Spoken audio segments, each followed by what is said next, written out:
So let's talk timeframes. It's the second most frequently asked question after price.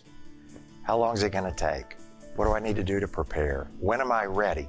So usually I start talking to people about timeframes not in terms of getting their company ready to sell, but asking them, are you ready to begin the process to sell?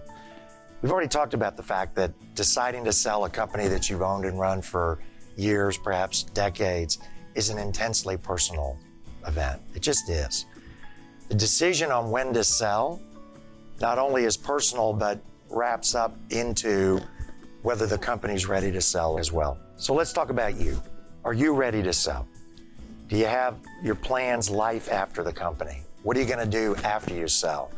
Do you have to get kids out of college to make sure that you have the income or the revenue stream? Are you caring for an ailing parent, perhaps a spouse? Are there charitable activities? You have to determine the timing of a sale.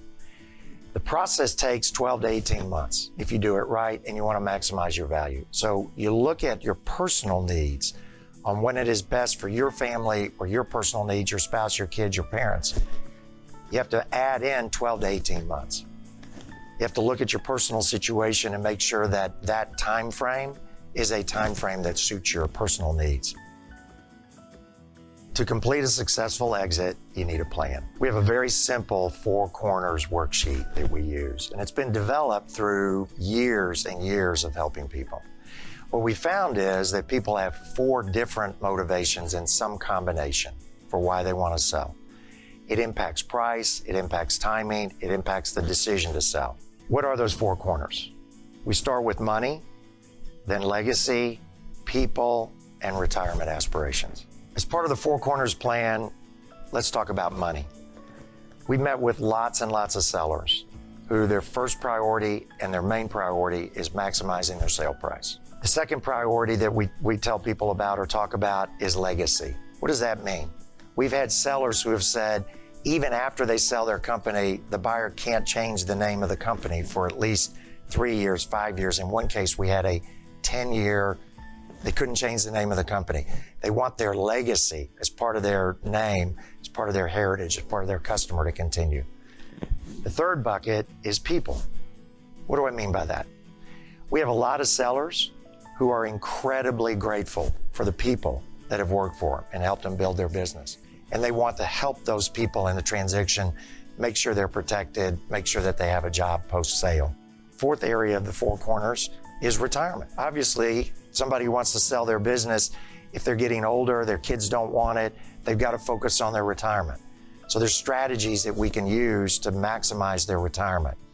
So why are these 4 corners, all 4 of these corners, important? Based on our experience, our history working with a lot of sellers, everybody falls within one of those 4 buckets. Now, everybody's different. Everybody's situation's unique. Your situation's unique. Your situation is not the same as anybody else's. When you look at the worksheet and you work through the priorities on those 4 corners, you're going to evaluate on a scale what's the most important. When you prioritize that, if money's most important or protecting your employees or your legacy or your retirement, whichever of those 4 corners is most important to you, that forms the basis of the plan. Because now we know how to prioritize each of those buckets in a plan that's designed to achieve your goals as part of the sale process. Are you ready to sell? You have to ask yourself that question. Nobody can answer it for you. One of the biggest impediments to answering that question, people tell me, is we don't have a plan. And by the way, not only do we not have a plan, but we don't know how to create a plan.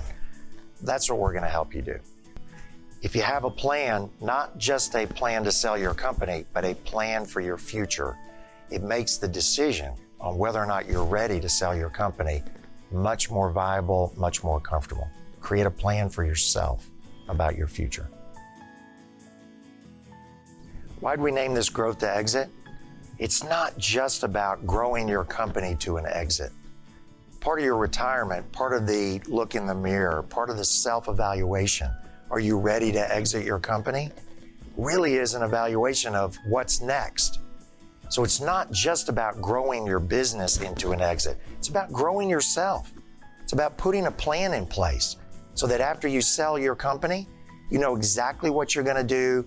You have the opportunity to grow by following your dreams, following your passions, going to work at your charity, spending more time with the grandkids, traveling, whatever your plans are. Retirement is overrated. It may be retirement from your company, but it doesn't mean retirement from life.